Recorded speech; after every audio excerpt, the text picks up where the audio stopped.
Olá, mais uma vez estamos aqui para falar um pouquinho do Evangelho, um pouquinho do Livro dos Espíritos, um pouquinho da moral cristã.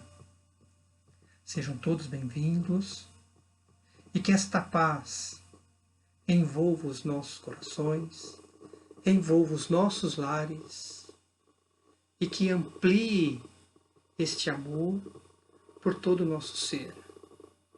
Que nosso coração seja acolhido, amparado e abraçado pela espiritualidade amiga, pelos nossos mentores, pelos nossos anjos guardiões. Que Deus, na sua bondade infinita, que na sua luz maravilhosa, adentre em nossos lares. Que todos os ambientes, todos os cômodos dos nossos lares sejam abençoados por Deus. Hoje nós estamos aqui para uma breve leitura que vai falar da desigualdade social. Itens 806 e 807 do Livro dos Espíritos. E nós da SECA, da Comunidade Espírita Caminheiros do Amor, estamos sempre à disposição.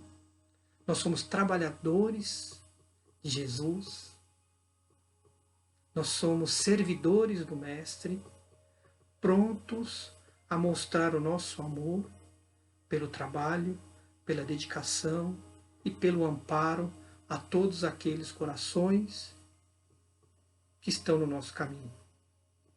Então a SECA, a Comunidade Espírita Caminheiros do Amor, alguns conhecem como a Casa Azul, outros conhecem como a Sabará, outros conhecem como a Igreja da Sabará. Então nós, meus irmãos, dedicamos esse pequeno tempo para que matemos um pouquinho a saudade devido a esse distanciamento social que por ora se faz necessário, que por ora faz com que nós reflitamos mais em nós mesmos, para que nós acalmemos as nossas vibrações e que olhemos o nosso lar e que olhemos aqueles que convivem conosco. É hora dessa aproximação, é hora que o nosso Mestre nos proporciona para realmente trabalharmos o perdão.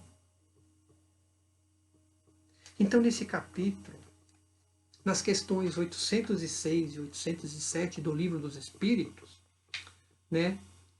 que está dentro da Lei de Desigualdade, que está no livro 3, capítulo 9. Então, dentro desta Lei de Desigualdade, tem essas duas questões que Allan Kardec questiona a espiritualidade. E a primeira questão, 806, Allan Kardec diz assim: a desigualdade das condições sociais é uma lei natural, Então, vamos aqui refletindo um pouquinho, Em alguns estudos anteriores, nós falamos sobre lei natural, E na questão 614, desse mesmo livro dos Espíritos, diz assim: o que se deve entender por lei natural? A espiritualidade responde: a lei natural é a lei de Deus e é a única verdadeira para a felicidade do homem. Então, a lei natural é uma lei de Deus e ela é única para a nossa felicidade. Esta lei natural indica o que deve fazer e o que não deve fazer. Então, nós que somos da doutrina espírita, nós que estudamos, nós que somos seguidores do Cristo, né? Nós sabemos o que devemos e o que não devemos fazer. Isto está intrínseco não nas literaturas, mas está internalizado dentro das nossas mentes, né? O que é certo e o que é errado, o que podemos e o que não podemos fazer, né? Continuando aqui, e o homem, né, não é feliz, ou seja, o homem só é infeliz quando se afasta dessa lei natural, né? Então, quando ele se afasta, quando nós nos afastamos da lei natural, a nossa tendência é mais a infelicidade, porque nós estamos perdendo a conexão com o nosso Pai Celestial. Nós estamos nos afastando de Deus. Nós estamos nos afastando da doutrina do Mestre. Nós estamos perdendo a conexão. Então, na questão 806, ele fala assim: a desigualdade das condições sociais é uma lei natural. A espiritualidade é taxativa e diz assim: não. A desigualdade das condições sociais é obra do homem, não é obra de Deus. Porque Deus, Ele quer ver os filhos dele caminhando, não negligenciando. Então, a desigualdade social não é obra do homem, não é obra de Deus, e sim do homem. Porque o homem, ele cria as suas castas, cria as suas diferenças sociais, cria a discriminação, homem, mulher, cor, né? E para Deus não existe essa diferença. Nós vamos ver mais um pouquinho à frente, né? Que vai falar dos méritos, né? Então, muitos corações, né? Eles têm uma experiência, né, de vida, né, no seu segmento religioso, no seu segmento dogmático, né, que tem como Deus, ele é um castigo teológico, né? Então, por exemplo, se fulano, beltrano ou cicrano nasceu numa região pobre, é porque o Deus teológico está punindo ele. Ou seja, é um Deus vingativo, é um Deus punitivo, né? E a doutrina dos Espíritos, ela nos esclarece, né, que Deus, ele nos dá o castigo pedagógico. Como que ele faz isso? Nos educando. Então, Deus nos vai dando reencarnações seguidas para nos educarmos, para aprendermos, para valorizarmos a nossa existência, para valorizarmos todos os momentos. Se hoje estamos em distanciamento social, valorizemos isso. Valorizemos cada segundo de nossa vida. Pois um dia é sempre diferente do outro. E cabe a nós fazermos esse dia feliz ou não. Nós temos as nossas escolhas. E diante dessas escolhas, nós podemos ou não criar essas diferenças, essas condições, essas discriminações. Nós podemos acordar com Deus, com Jesus, e ao levantarmos, ao abrir os olhos, dar graças a Deus por mais uma oportunidade, por mais um dia vindouro, né? Seguindo aqui a questão 806, tem a questão 806A, que diz assim: e essas desigualdades um dia vai desaparecer? Um dia vai sumir toda essa desigualdade, né? Essas diferenças sociais vão desistir? A espiritualidade também é taxativa, diz assim: de eterno não há senão somente as leis de Deus. As leis de Deus são eternas, imutáveis, né? Aí ele dá já um puxão de orelha na gente, assim, diz assim: cada dia não vedes diminuir essas condições, diferenças sociais pouco a pouco, né? Olha, hoje nós estamos no século 21, né? Quantas coisas já mudaram? As sociedades, os povos, as famílias, a interação é bem maior. A conexão com a sociedade é bem maior. Existem muitos e muitos e muitos corações incontáveis que acabam com essa diferença de classe social, auxiliando-se uns aos outros, amparando-se uns aos outros, não criando castas, não criando barreiras, e se juntando-se. Então ele fala assim: cada dia, não vedes, né, diminuir pouco a pouco? Aí ele continua, a espiritualidade continua. Essa desigualdade desaparecerá juntamente com a predominância do orgulho e egoísmo. Então a doutrina espírita combate veementemente o materialismo. Combatendo o materialismo, combate o orgulho e o egoísmo. E não ficará somente senão a desigualdade de mérito. Ou seja, né, não vai existir diferença de sangue, de pele, de cor, e sim de mérito. Ou seja, nós somos soldados na porta do quartel. Nós queremos trabalho. Nós queremos trabalho para ser meritório.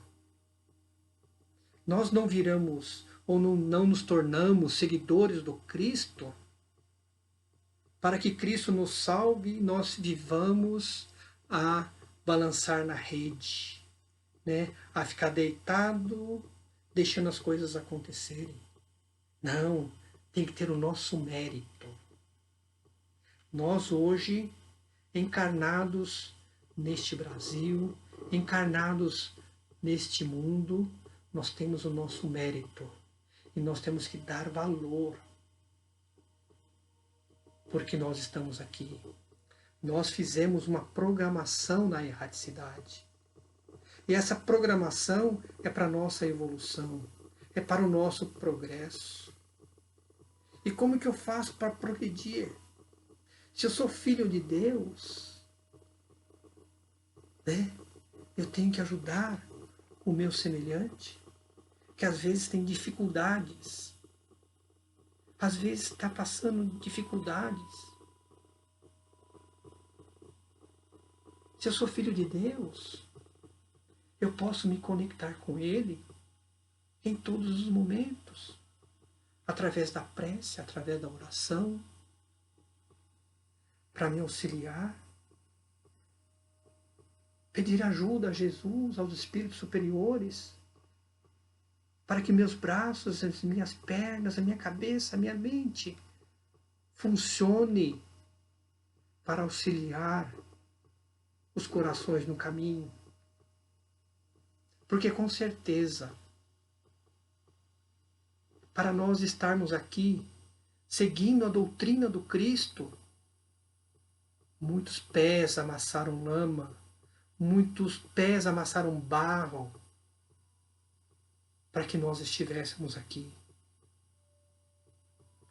E por outro lado, nós temos os nossos méritos também. Então vamos juntar mais méritos para que a nossa encarnação, para que essa nossa jornada, ela seja mais progressiva para nós. Aí diz aqui, um dia virá em que os membros da grande família dos filhos de Deus não se avaliarão pelo sangue e ser mais puro ou menos puro, né? Os filhos de Deus não são avaliados se tem sangue real, sangue da realeza, se é sangue puro, se é filho de Beltrano, Cicrano. Não. Aí diz aqui, não há senão o espírito que é mais ou menos puro.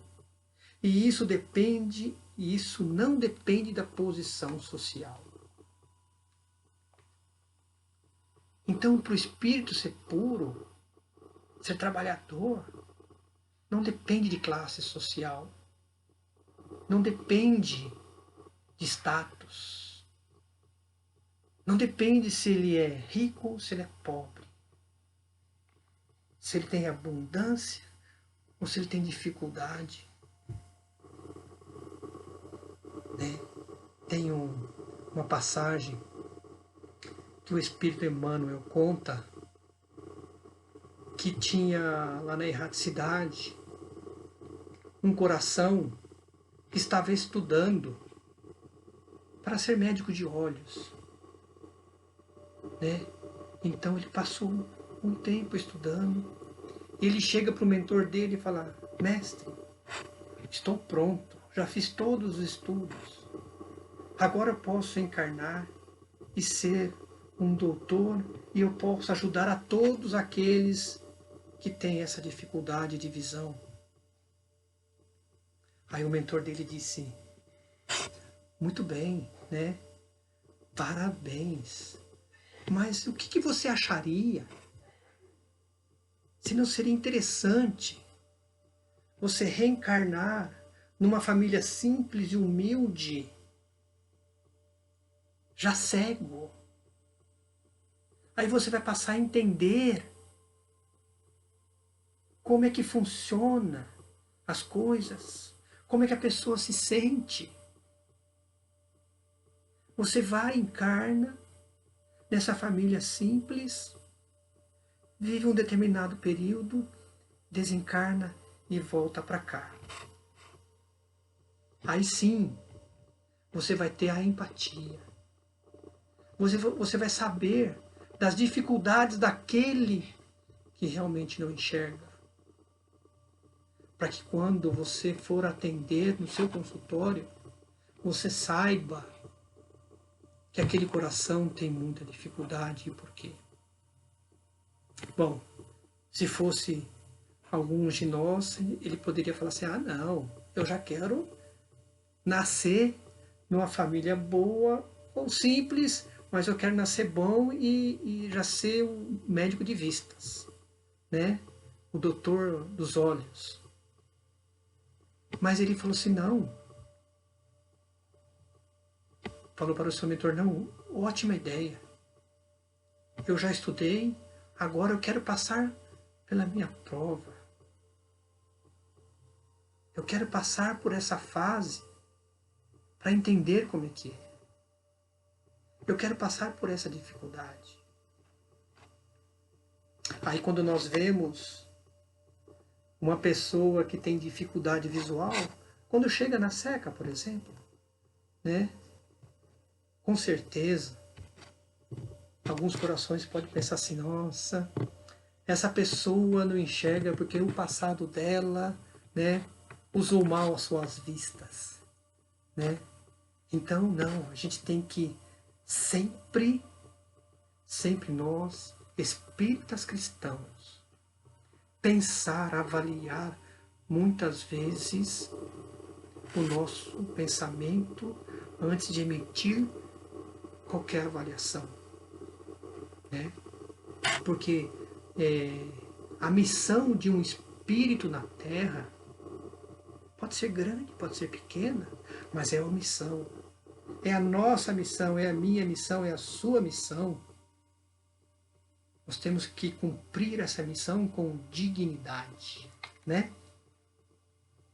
Então, na questão 807, está dizendo assim: que pensar daqueles que abusam da superioridade da sua posição social para oprimir o fraco em seu proveito? Ou seja, ainda hoje existem corações que oprimem, recriminam aqueles mais simples em seu favor, para trabalhar para si, em seu proveito, né?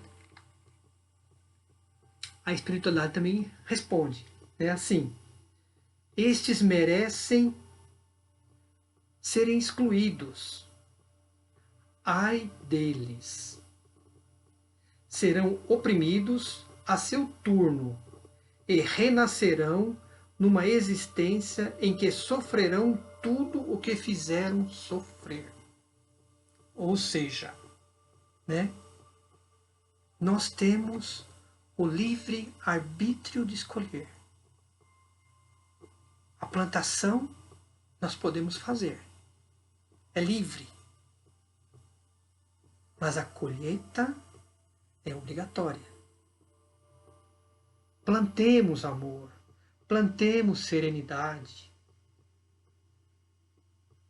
plantemos caridade, perseverança. Então, esses corações que cometem abusos, nós que estudamos a doutrina dos espíritos, ela nos esclarece que todo o mal que eu fiz, eu vou ter que restituir. Jesus, em uma das passagens dos evangelhos, nos diz que todo pingo, todo pingo do jota deverá ser cumprido. Então nós temos que nos adequar. Nós temos que ter o pensamento focado nos ensinamentos de Jesus. Porque nós sabemos o mal que eu faço, por mínimo que seja, eu vou ter que restituir. Às vezes essa carapuça, essa carcaça, ela engana. Mas quando nós passamos para o mundo espiritual, não consegue enganar. Não dá para tapar. Vai mostrar como nós realmente somos.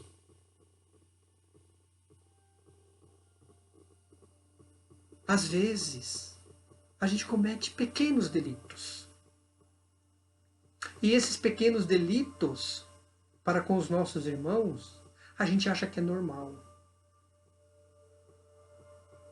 Mas todos esses pequenos delitos, essas pequenas contravenções, nós vamos ter que restituir. E pedimos a Deus, rogamos ao Pai Celestial, que nos dê forças e sabedoria para fazer essa restituição enquanto estamos encarnados. Para que quando nós formos para o outro lado, a nossa lista de débitos seja menores. Porque nós vamos ter que resgatar tudo. Né? E como é que nós fazemos isso? Como, por exemplo, a gente negligencia cuidados. A gente negligencia a infância, o tratamento com a infância.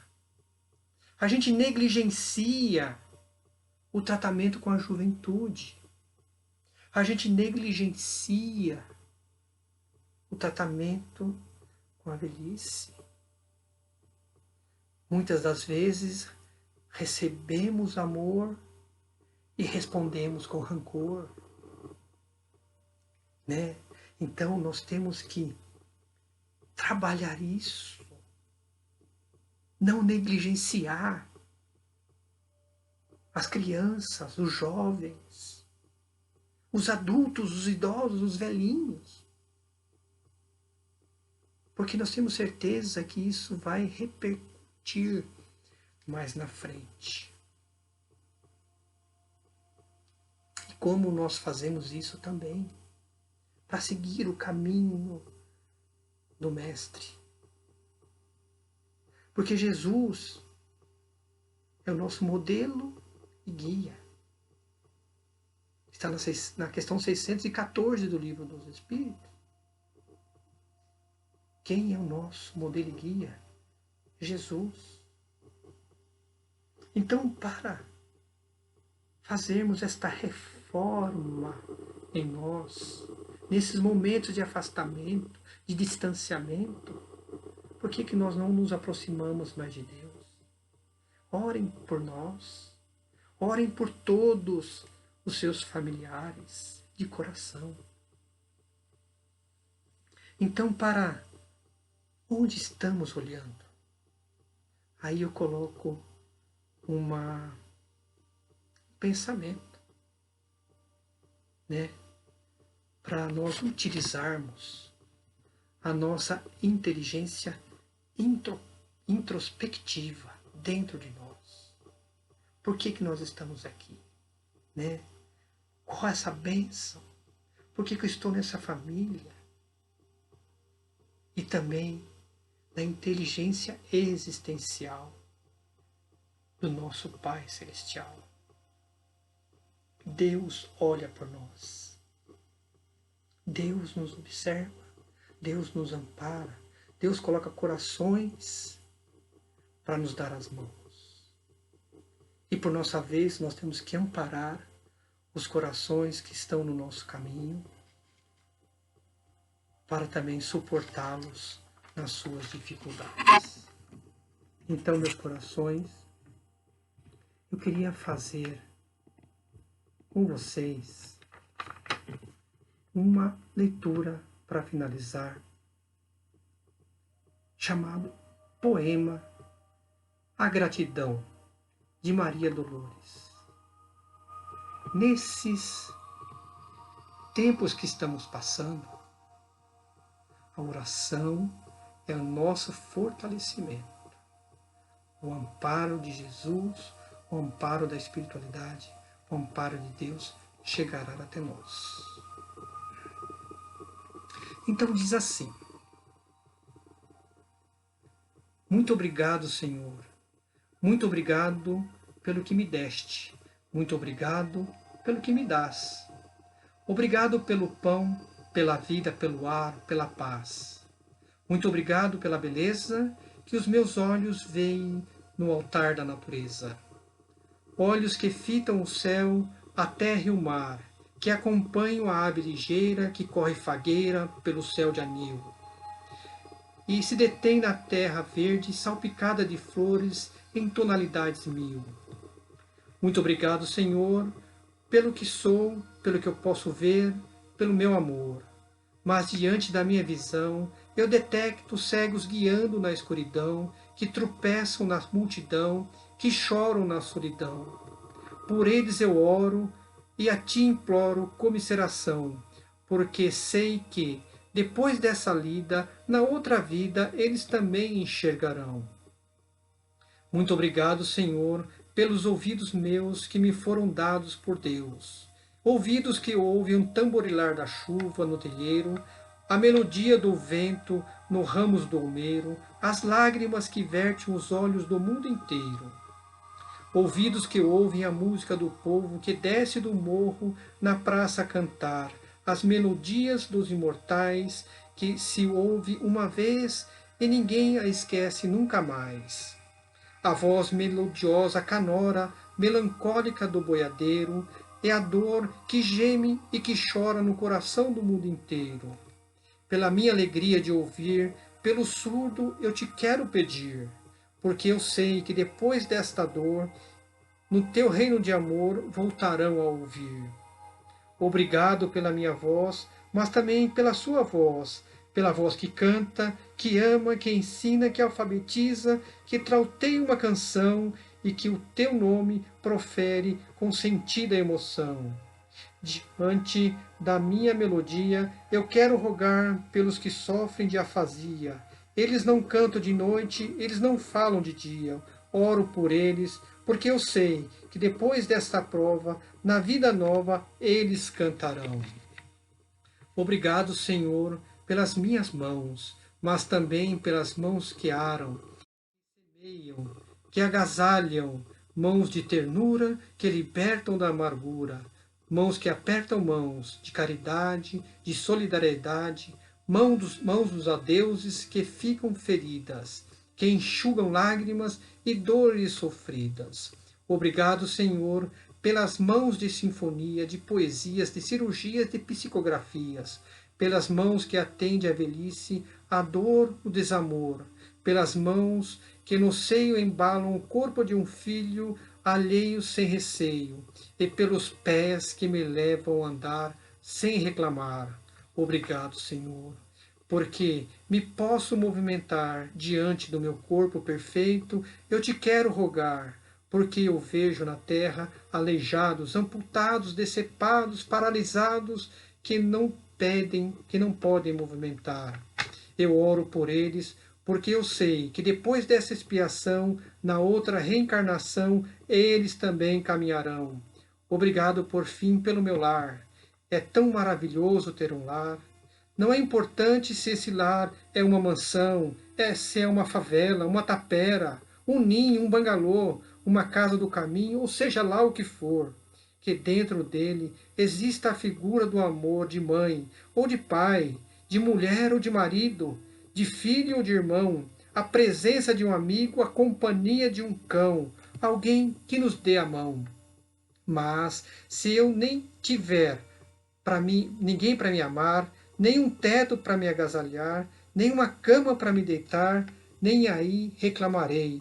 Pelo contrário, eu direi: obrigado, Senhor, porque nasci. Obrigado porque creio em Ti. Obrigado pelo Teu amor. Muito obrigado, Senhor. Obrigado, meus irmãos. Que a paz de Deus esteja em teus corações. Que assim seja, graças a Deus.